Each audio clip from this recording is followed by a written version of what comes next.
على سيد الأنبياء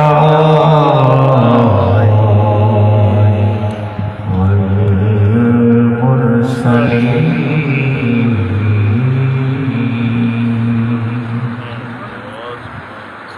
وعلى آله الطيبين الطاهرين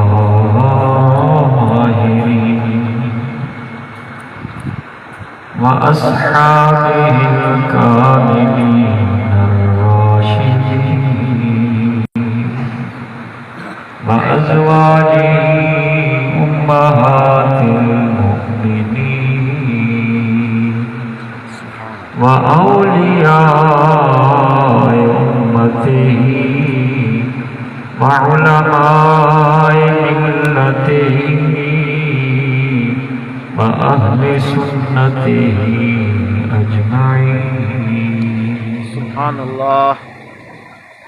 ما بعد فأعوذ بالله من الشيطان الرجيم. بسم الله الرحمن الرحيم. سبحان الله. وبشر الصابرين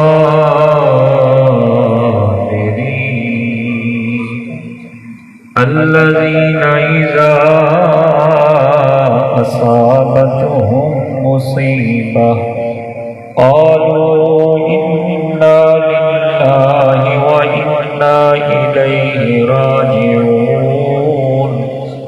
أولئك عليهم صلوات من ربهم ورحمة وأولئك هم المهتدون.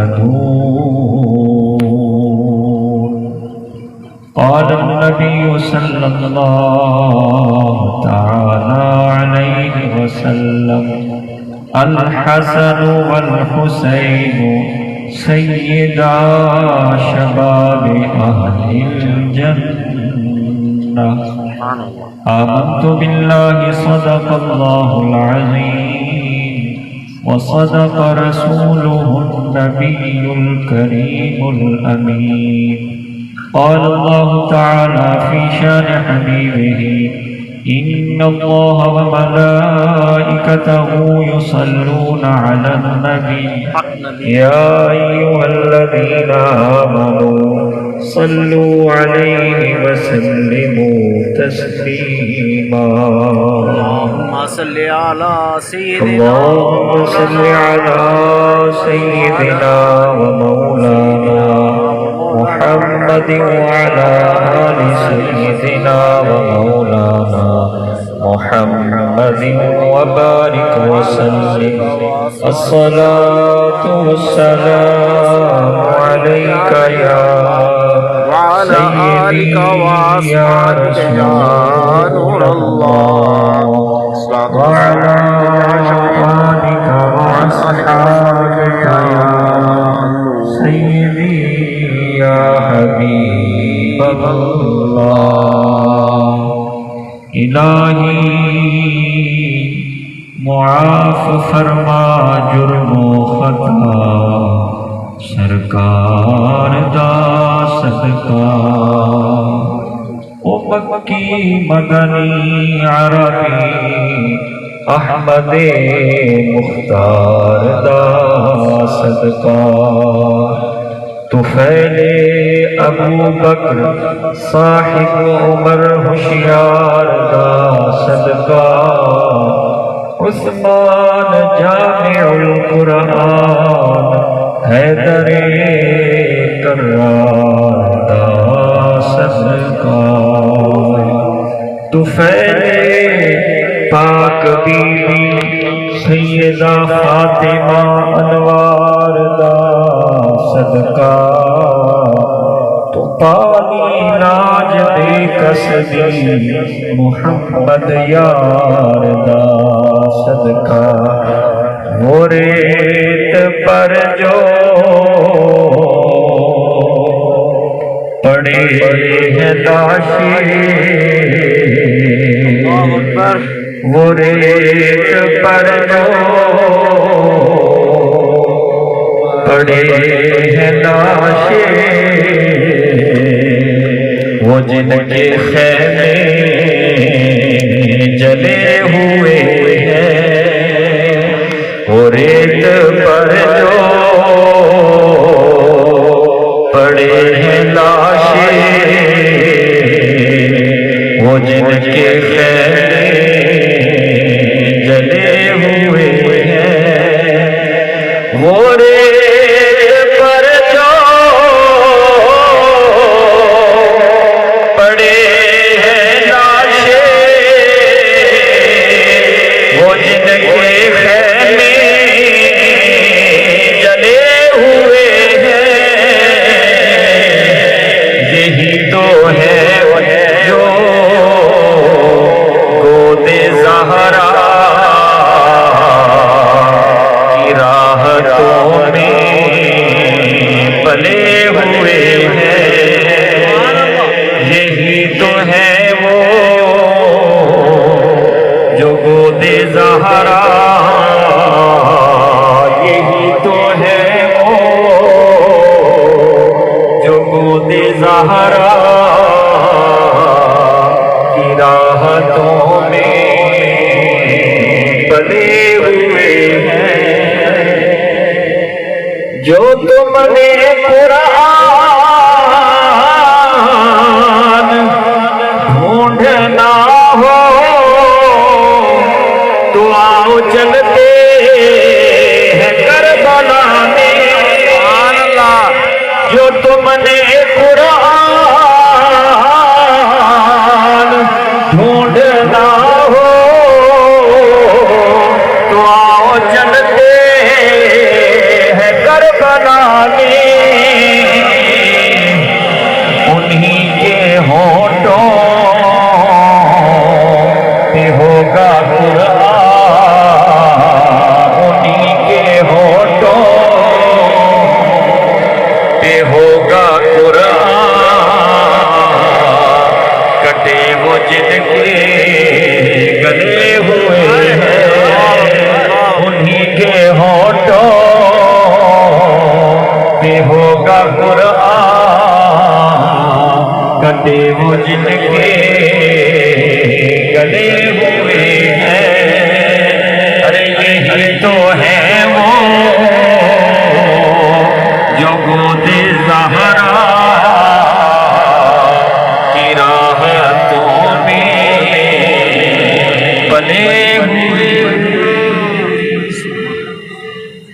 اللہ تبارک و تعالیٰ کی اور بارگاہ سرور کونین نبی پاک صاحب اولاد تاجدار عرب و عجم خاتم النبیین محمد رسول اللہ صلی اللہ تعالی علیہ وعلی آلہ وبارک وسلم کی بارگاہ اقدس میں عقیدت و محبت کے پھول بصورت درود پیش کرنے کی سعادت حاصل کرنے کے بعد اور بالخصوص امام علی مقام اور حضور کی آل پاک کی بارگاہ اقدس میں عقیدتوں کی خراج پیش کرنے کے بعد دعا ہے اللہ تبارک و تعالی ہماری اس آج کی خوبصورت حاضری اور بزم کو اپنی بارگاہ اقدس میں شرف قبولیت عطا فرمائے۔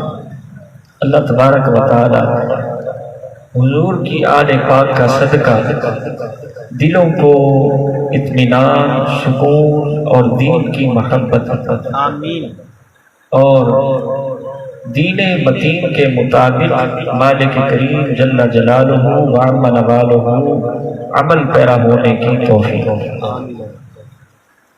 تمامی احباب انتہائی مبارک کے مستحق جو آج کی اس عظیم محفل کی زینت بنی، اللہ تبارک و تعالی اس پاک محفل کا صدقہ سب کے دلوں کو معطر و منور فرما دے۔ جتنے بھی احباب تشریف لائے قابل تکریم ہیں، چونکہ رات کا ایک حصہ گزر چکا ہے اور میں چاہتا ہوں کہ چند ایک معروضات مختصر سے وقت میں آپ کی خدمت میں پیش کروں۔ میں گزارش کروں گا استاد حاجی محمد امین صاحب پیچھے بیٹھے ہوئے، ان سے گزارش ہے آگے تشریف لیں۔ استاد حاجی محمد امین صاحب پیچھے بیٹھے ہیں، یہاں آگے تشریف لیں۔ تو پیارے ساتھیوں میں عرض کر رہا ہوں موضوع چونکہ بہت طویل ہے اور اس حوالے سے بہت سے احباب میں دیکھ رہا ہوں دور و نزدیک سے آئے بیٹھے ہیں، ہر ایک کی اپنی اپنی ایک سوچ ہے۔ کسی کا تو ذہن یہ ہوگا کہ تحقیقی بات کی جائے، سر ہو یا نہ ہو تحقیق سے بات کی جائے اور واقعے کی حقیقت کا ذکر کیا جائے، تو کچھ لوگ یہ سننے آئے بیٹھے ہیں۔ توجہ ہے نا آپ کی؟ الحمدللہ۔ کچھ لوگ یہ سننا چاہتے ہیں کہ تحقیقی بات ہو، سر بھلے نہ لگائے، ایک تحقیق سے بات بتائیں بھی معاملہ ہے کیا۔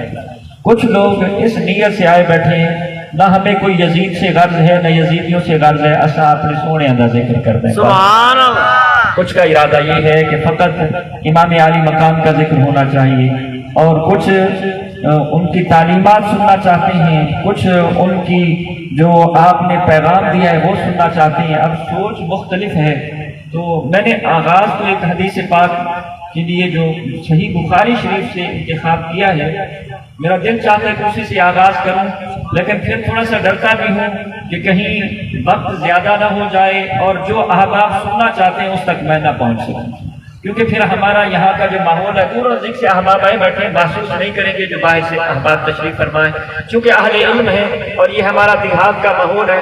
اور پیچھے آ کے صحیح ساری رات بدھائے اسی مولویوں پر جس کوئی نہیں ہے، سمجھ گئے نا آپ لوگ؟ یعنی احباب ہمارے چونکہ دور سے آئے ہیں، پھر بعد میں یہ اظہار کرتے یار کوئی چاسی نہ، یار کوئی ساکو دری رواں میں نہ، سری اکھیں جو آنسواں میں نہ۔ پیارے ساتھیو، یہ اپنے اپنے ذوق کی بات ہے، یہ اپنے اپنے ذوق کی بات ہے۔ اب شاید کہ میں ہر ایک بندے کے ذوق پہ تو پورا نہ اتر سکوں، البتہ میں کوشش یہی کرتا ہوں کہ صحیح بخاری سے بات کا آغاز کرتا ہوں، چونکہ رات ہمارے احباب حافظ عبدالشکور صاحب بھی بڑی محبت کے ساتھ توجہ سے بات سن رہے ہیں، پڑھے لکھے لوگ ہیں۔ میرے خیال میں سر بھلے نہ بھی لگاؤں، تحقیقی بات ہو تو امید ہے سارے احباب پسند فرمائیں۔ رات ہم یہاں پہ مسجد شریف میں بیٹھے تھے، ہمارے احباب نے اچانک ایک حدیث پاک کا ذکر کر دیا کہ اس حدیث کی اور اس بات کی کیا وقعت اور کیا حیثیت ہے، جو کہ ہمارے معاشرے کے اندر بھی وہ باتیں گردش کرتی رہتی ہیں۔ وہ حدیث سے قسطنطینیہ کا ذکر چل رہا تھا، تو احباب نے اس پہ ذرا مجھ سے استفسار فرمایا، تو میں نے بھی یہی سوچا کہ اسی بات سے ہی آغاز کیا، کیونکہ علمی بات ہے پیارے ساتھیوں اور توجہ طلب بات ہے، کوئی اس میں سر دوہرا ماہیہ تو نہیں ہوگا، لیکن ایک علمی بات ہے۔ انشاءاللہ میں اسی سے آغاز کر رہا ہوں۔ میں نے آیات بینات جو تلاوت کی ہیں بہت ہی خوبصورت ان کے اندر موضوع پوشیدہ ہے، لیکن طوالت کو ملحوظ خاطر رکھتے ہوئے میں حدیث پاک سے ہی اپنی گفتگو کا آغاز کرتا ہوں۔ پیارے ساتھیو، میں اس حدیث پاک کی سند بھی ذکر کروں گا اور سند پہ کلام بھی کروں گا، اس کے بعد پھر جو حدیث پاک ہے ہم اس کا ذکر کریں گے۔ اگر آپ کا ذوق اسی حدیث پہ ہی پورا ہو گیا تو انشاءاللہ ہم اسی پہ اختتام کر دیں گے، دعا مانگیں گے انشاءاللہ اللہ زندگی عطا فرمائے، اسا ساری زندگی حضور دی آل دا لنگر کھاندے گیا تے ذکر بھی کرتے رہتے۔ یہ کوئی بات نہیں کہ احباب کے آج کی رات ہی ذکر کیوں نہیں کیا۔ پیارے ساتھیو، میں یہ تیسرا دن ہے اور میں نے پہلے دن ہی عرض کیا تھا یہ 3 روزہ حضور کی آل پاک اور بالخصوص امام عالی مقام کا عرس منایا جا رہا ہے۔ عرس پاک کی محفل میں ہر کوئی اپنے پیر کا عرس بڑی شایان شان کرتا ہے، سامعین پورا اہتمام کرتا ہے، لنگر کا بھی اہتمام کرتا ہے اور ہما تم مشغول ہو جاتا ہے، متوجہ ہو جاتا ہے۔ کہ جب پیروں کے پیر کا ذکر ہو سامعین، پھر کیوں طبیعت وجد میں نہ آئے، پھر کیوں طبیعت سکون میں نہ آئے، کیونکہ امام عالی مقام کا ذکر ہے۔ جو محبت رکھتے ہیں وہ اسی بات پہ ہی خوش ہوں گے کہ سنگیا یہ تھوڑی خوشی نکالے امامہ دی محفل میں آیا بیٹھے۔ سامعین محترم، وہ اسی بات پہ ہی خوش ہیں کہ اللہ تعالیٰ نے کرم فرمایا ہے، اس نبی کے پیارے نواسے کے ذکر میں آئے بیٹھے ہیں۔ جب مباہلے کا وقت آیا، میرے آقا نبی پاک علیہ السلام، بھائی توجہ رہے بات کی طرف، اس شان سے چلے ہیں۔ اسلامی بھائیوں ذرا توجہ فرمائیے گا، تمام اسلام بھائیوں سے گزارش ہے، نبی پاک نبی رحمت سرور کونین صلی اللہ تعالیٰ علیہ وسلم حضور کے غلاموں مباہلہ ہے، ایک عظیم مارکہ ہے، ایک عظیم بات ہے جو جا کے آگے کرنی ہے۔ سامعین انداز یہ ہے جہاں پہ نبی پاک علیہ السلام چل رہے ہیں، ان کے سائے کے اندر سیدہ کائنات چلی جا رہی ہے، ان کے سائے کے اندر سیدہ کائنات چلی جا رہی ہے۔ اور سامعین محترم، میں قربان جاؤں، میرے آقا نبی رحمت صلی اللہ تعالی علیہ وسلم نے امام حسن مجتبی کی انگلی پکڑ رکھی۔ میں آپ کو یہ واضح کرنا چاہ رہا ہوں کتنی بڑی محفل میں آئے بیٹھے، ذرا توجہ رہے بات کی طرف۔ امام حسن مجتبی رضی اللہ تعالی عنہ کی انگلی میرے آقا نے پکڑ رکھی ہے، سائے کے اندر حضرت سیدہ کائنات مخدومہ کائنات چل رہی ہیں، ان کے پیچھے تیری اور میری مراد سیدنا علی المرتضیٰ چل رہی ہے۔ سامعین محترم، آپ میں سے اکثر ساتھیوں نے سوچا تو ہوگا مولانا جن کا ذکر سننے آئے بیٹھے ان کا ذکر تو کوئی نہیں پیتا، جن کا ذکر سننے آئے بیٹھے ہیں امام حسن مجتبی کا بھی ذکر آ گیا، سیدہ کائنات کا بھی ذکر آ گیا، حضرت سیدنا مولا علی المرتضیٰ شیر خدا رضی اللہ تعالیٰ عنہ کرم اللہ تعالیٰ وجہہ الکریم کا بھی ذکر آ گیا۔ میں نے کہا نوجوانوں ذرا توجہ کرنا، اپنی قسمت پہ ناز کرو، جن کا ذکر سننے آئے بیٹھے وہ تو میرے نبی کے موڈے پہ سوار ہوئے۔ اور محبت سے کہنا، میں سارے تیسرے دن سے محنت کر رہا ہوں، ہتھن چھوڑ کے میرا حضور سے ذکر محبت نال بولیا کریا۔ میں سارے یہی ماحول بنا رہا ہوں کئی دنوں سے کہ جب حضور کی آل کا ذکر آئے پھر مجھے نہ بولنا پڑے، تمہاری طبیعت کیا، تمہاری زبان کیا، تمہارے دل سے آواز نکل رہی ہے۔ یہ کیا بات میں کہوں یار سنیو بولو، ساتھی محترم، اس کا مطلب یہ ہوا کہ تمہیں اس سے پہلے علم نہیں تھا، ان نفوس قدسیہ کو تم جانتے نہیں تھے، اس لیے تو میں کہہ رہا ہوں کہ سنیو انہاں دے نام سے بولو۔ سامعین محترم، جن کے صدقے سے فقط میری نہیں کائنات کے کتنے کتنے بڑے ہوں گے، جو بڑے بڑے سردار ہوں گے، ان کے صدقے سے ان کی نجات وابستہ ہے۔ پھر کہا جائے کہ انہاں دے نام سے بولو، لگتا ہے کہ سمجھ کوئی نہیں آئی ہے۔ سامعین، میں عرض کر رہا تھا جن کے ذکر میں ہم بیٹھے وہ کہاں تشریف فرما تھے؟ سرکار کے ہاں سامعین محترم، کسی صاحب ذوق نے اور استاد خورشید صاحب پڑھا کرتے تھے، پورا مصرع تو نہیں آتا، پڑھنے کی کوشش ضرور کرتا ہوں۔ آپ فرماتے تھے زلفاں مہارا ہوے موڈھے رسول جاوے، جبریل دایا بنیا چھوڑی بطول پاوے، وہ انہاں نوں تو باغی آکھی کچھ تاں شرمایا کر، انہاں نوں تو باغی آکھی کچھ تاں شرمایا کر، جنوں بدھاوے مولا تو نہ گھٹایا کر، تو نہ گھٹایا۔ کر رہا تھا نبی پاک علیہ السلام کے نواسے حضرت امام علی مقام حضور کے کندھوں پہ سوار ہے۔ پیارے ساتھیوں، تو پھر کیوں نہ ہمیں داد ہو اس بات پہ کہ یار زندگی بھلے جیسی گزر رہی ہے، کم از کم اس لمحے تو میں اپنی قسمت میں نام کر سکتا ہوں نا حضور کے نواسے امام علی مقام کے ذکر میں آیا بیٹھا، اور پھر دل سے مانگو اے مالک کریم، اے پیارے اللہ، اور اہل ذوق نے، اہل ادب نے، اہل محبت نے، اور پیارے ساتھیوں اور حضور کے غلاموں، حضور کے غلاموں ذرا توجہ کی، اہل ذوق نے، تمام ساتھی توجہ فرمائے، اہل ذوق نے فرمایا کہ جب بھی سیدہ کائنات کے وسیلے سے دعا مانگی ہے نا مالک کریم کا کرم برس پڑا ہے ہمارے اوپر۔ تو سامعین، میں بتلانا چاہتا ہوں نوجوانوں، رب سے مانگ لو اے مالک کریم، سیدہ کائنات کے ذکر میں آئے بیٹھے ہیں، ہماری بگڑی ہوئی قسمت کو سنوار دیجیے۔ ہم اپنے آپ کو سنوارنے آئے بیٹھے ہیں، ہم گناہ گار ہیں اپنے سینوں کو اور ان کی قدورتوں کو اور نفرتوں کو دھونے کے لیے سیدہ کائنات کے ذکر میں آئے بیٹھے ہیں۔ تو پیارے ساتھیوں، میں حدیث پاک کا آغاز کرتا ہوں کہ آپ متوجہ ہو چکے ہیں، اور اس چیپٹر کا آغاز حضرت امام بخاری رحمۃ اللہ تعالی علیہ آپ فرماتے ہیں باب باقی فی قتال الروم۔ تھوڑا سا آپ کو تھوڑا سا کم کر دیجیے گا تاکہ آپ کو بات سمجھانی ہے، جب کوئی ایسی اور ایسی ذوق کی بات ہو تو پھر آپ کی مرضی ہے۔ سامعین محترم، باب کا جو چیپٹر کا عنوان ہے وہ یہ باب ما قیل فی قتال الروم، فرمایا کہ روم کی جنگ کے بارے میں جو کہا گیا اس کا باب. بات تو آپ سمجھتے ہیں چیپٹر کو کہتے ہیں، یعنی آپ نے اردو میں پڑھا ہے کہ مختلف ابواب ہوتے ہیں کتابوں کے اندر. تو یہاں پہ امام بخاری نے کیا فرمایا؟ باب ما قیل فی قتال الروم، روم کی جنگ کے بارے میں جو کچھ کہا گیا اس کا باب. ہم سوال کرتے ہیں اے امام بخاری رحمہ اللہ تعالی، اللہ آپ کی مزار پر انوار پہ بے شمار رحمتوں کا نزول فرمائے، جس بندے نے یہ بات کہی ہے اس کا نام کیوں نہیں لیا آپ؟ سمجھے بات؟ یہی تو ہم نقطہ بتانا چاہتا ہوں. باب ما قیل، جو کچھ کہا گیا، بھائی کس نے کہا؟ پتہ ہی کوئی نہیں.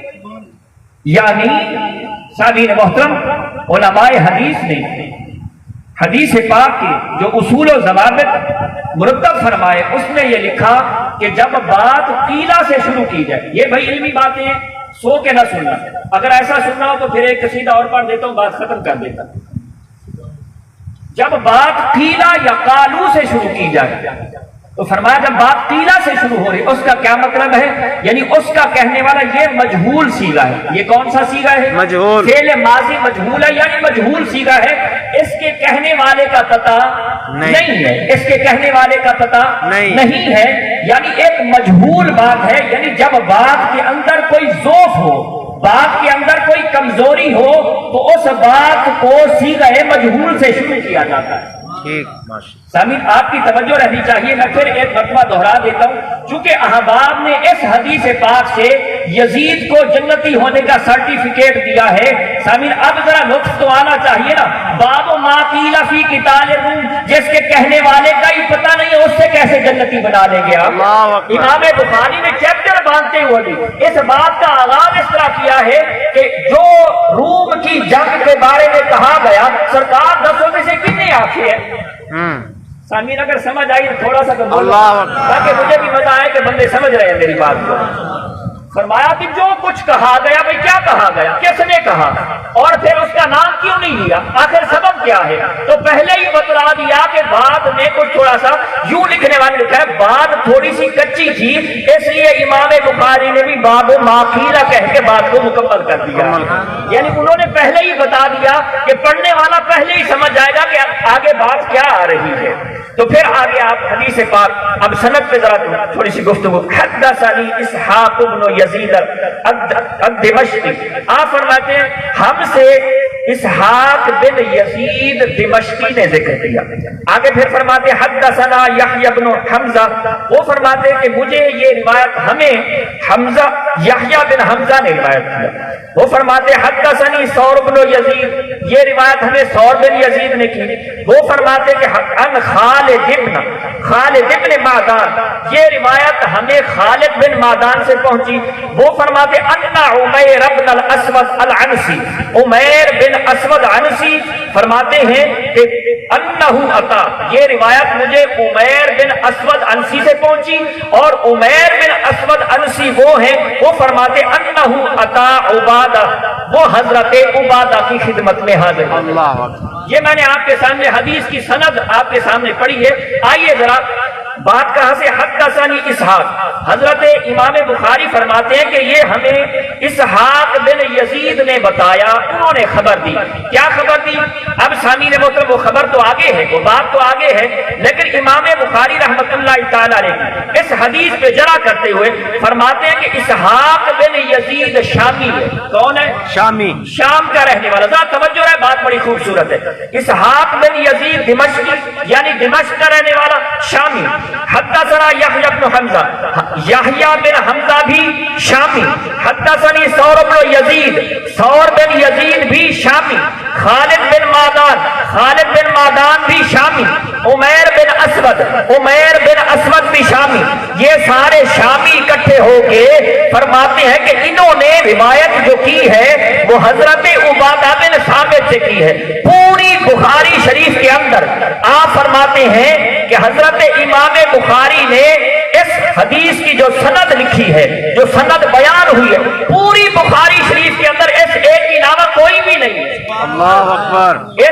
یہ جو سند بیان ہوئی ہے فرمایا پوری بخاری کے اندر یہ جو سند ہے کہ پہلا بھی شامی، دوسرا بھی شامی، تیسرا بھی شامی، چوتھا بھی شامی اور سارے ہی شامی، پھر آگے جا کے ان سے آگے روایت میں بھی مزہ آئے گا کیونکہ علمی بات ہے، سب شامی اکٹھے ہوئے اور انہوں نے یہ روایت کی ہے، تو فرمایا کہ جب ایک شامی کی روایت اور اس کا تناقض آ جائے مدینہ منورہ کے کسی راوی کے ساتھ، تو فرمایا پھر مدینے والے راوی کی روایت قبول کی جائے گی، شامی کو چھوڑ دیا جائے گا۔ سامعین محترم، اب حیران کن بات یہ ہے کہ پوری، اور سامعین محترم آپ پڑھے لکھے لوگ ہیں، ایک اور مزے کی بات یہاں پہ سناتا ہوں، صحائے ستہ کی، حضور والا صحائے ستہ کی کسی بھی کتاب کے اندر یہ حدیث پاک دوبارہ نہیں آئی، فقط امام بخاری نے لکھی ہے۔ بھائی مسلم شریف کی حدیث کی کتاب ہے، ابن ماجہ حدیث کی کتاب ہے، ابی داؤد حدیث کی کتاب ہے، سب حدیث کی کتاب میں، لیکن یہ روایت صرف امام بخاری نے لکھی۔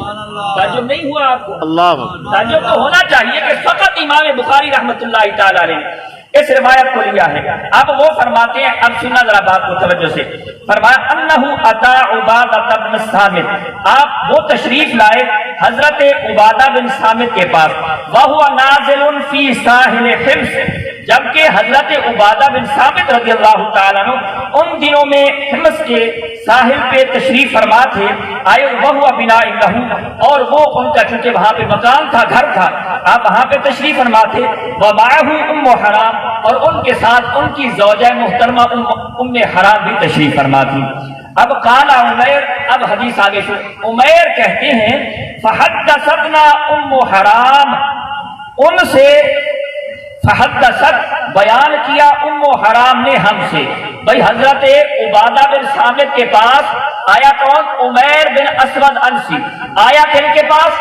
حضرت عبادہ، توجہ ہے بھائی جی، عمیر بن اسود آیا کن کے پاس؟ حضرت عبادہ بن صامت کے پاس، اور روایت کرتا ہے ان کی بیوی سے، نہیں سمجھی جی، بات تو یہی سمجھانا چاہتا ہوں، آیا کن کے پاس؟ حضرت عبادہ کے پاس۔ یہ حدیث امام بخاری رحمۃ اللہ تعالیٰ علیہ کی صحیح بخاری، سامنے ایک مرتبہ پھر آپ کو دیدار کرا دیتا ہوں، یہ دیکھیے بخاری شریف ہے میرے پاس، مکتبہ دارالسلام ریاض سے چھپی ہوئی ہے، آئے کن کے پاس؟ فرماتے عطا انہ عطا عبادہ بن، فرمایا کہ وہ حضرت عبادہ بن صامت رضی اللہ تعالیٰ عنہ کے پاس آئے، لیکن آگے کیا کہ حدثتنا ام حرام، اور ان سے جو حدیث پاک فرمایا ان سے بیان کی حضرت عبادہ کی بیوی نے۔ یہ کیا بات ہوئی؟ کیا حضرت عبادہ، اور سامعین محترم یہاں پہ اہل علم نے لکھا ہے کہ ان عمیر نے کوئی بھی روایت حضرت عبادہ بن صامت سے ان کی کوئی بھی روایت نہیں ہے۔ تو اب آگے یہاں پہ انہوں نے اس حدیث پاک میں اس انداز سے کلام کیا، ام حرام رضی اللہ تعالی عنہا جو ہے حضرت انس بن مالک رضی اللہ تعالیٰ کی سگی خالہ ہیں، اور حضرت ام سلیم رضی اللہ تعالی عنہا کی یہ سگی بہن ہے، اور سامعین محترم حضرت عبادہ بن صامت کی ام حرام یہ زوجہ محترمہ ہیں۔ تو پیارے ساتھیوں، سوال یہ پیدا ہوتا ہے، ایک بندہ شام سے چلے جس کا نہ کوئی رشتہ ہے نہ کوئی تعلق ہے، اور کیا آپ یہ خیال کر سکتے ہیں کہ حضرت عبادہ بن صامت جو میرے آقا صلی اللہ علیہ وسلم کے ساتھ بدر کے میدان میں تشریف فرما تھے، کیا یہ شام والا بندہ ڈائریکٹ جا کے ان کی بیوی سے بات کر سکتا ہے؟ سوچنے کی بات، سوچیے گا ذرا سامعین محترم، اس بات پہ سوچیے گا، فرماتے کن سے؟ میں نے ان کی بیوی سے جا کے بات میں، وہ خود تشریف فرمائے، ان سے کیوں نہیں بات کی؟ آپ کو چاہیے تھا ان سے بات کرتے نا، ان کی بیوی سے، تو سامعین پتہ چلا کہ تعلق کچھ اپ اینڈ ڈاؤن ہے، کچھ معاملہ ایسا لگتا ہے کہ آپ گئے کن کے پاس اور روایت کن سے کر رہے ہیں۔ تو پھر فرماتے ہیں کہ جب وہ ان کے پاس تشریف فرما ہوئے تو پھر آپ نے فرمایا سمعت النبی صلی اللہ تعالی علیہ وسلم یقول، انہوں نے نبی پاک علیہ السلام کو یوں فرماتے ہوئے سنا، اول جیش من امتی یغزون البحر قد اوجبوا، یہ حدیث پاک کے لفظ ہیں، فرمایا کہ پہلا لشکر جو میری امت کا سمندر سے گزر کر جا کے آگے جنگ کرے گا ان پر لازم ہو گئی۔ ابھی آگے نہ جائیے، میں انشاءاللہ عمدۃ القاری شرح صحیح بخاری سے حوالہ لے کے آیا بیٹھا ہوں۔ اس لیے میں نے کہا پیارے ساتھیوں بات تھوڑی سی پیچیدہ ہے لیکن کرتا ضرور ہوں کیونکہ تحقیقی بات ہے، اور تحقیق کے اندر پیارے ساتھیوں انسان کو بڑا وقت لگانا پڑتا ہے۔ سامعین یہ ساتھی اس رات میرے ساتھ بیٹھے ہوئے تھے، جب میں ان سے جدا ہوا مجھے پتہ نہیں کتنی دیر لگی ایک کتاب ڈھونڈنے میں، اور مجھے بڑی فکر تھی وہ کتاب پتہ نہیں میں نے کہاں رکھی ہے۔ تحقیق بڑی غور طلب اور بڑی ہمت کی بات ہوتی ہے۔ تو پیارے ساتھیوں اب قد اوجبو سے ادھر ادھر آ جانے مراد لے ہے بھئی امت جنت واجب ہوگی۔ پوچھئے تو صحیح سرکار نبی پاک علیہ السلام، اور اہل علم نے لکھا ہے کہ نبی پاک علیہ السلام نے جب اس سے آگے کچھ نہیں فرمایا پھر تجھے اور مجھے کیا حق ہے کہ میں آگے بات کروں؟ اللہ ٹھیک ہو گئی بات؟ یعنی میرے آقا صلی اللہ علیہ وسلم نے فرمایا اول و جیش، ایک مرتبہ پھر دہراتا ہوں، اول و جیش پہلا لشکر من امتی میری امت کا، یغزونا جو غزوہ کرے گا، جہاد کرے گا، لڑائی کرے گا، البحر سمندری، قد اوجبو تو انہوں نے لازم کر لیا۔ کیا لازم کر لیا؟ خاموش، آگے بات نہیں کی میرے آقا صلی اللہ علیہ وسلم نے۔ آئیے ذرا عمدۃ القاری شرح صحیح بخاری، قد اوجبو فرمایا قد اوجبو کیا مطلب؟ قال بعضهم فرماتے بعض کا یہ قول ہے، قول میں بعض نے یہ بات کی ہے، بعض نے یہ کہا، کیا کہا ہے؟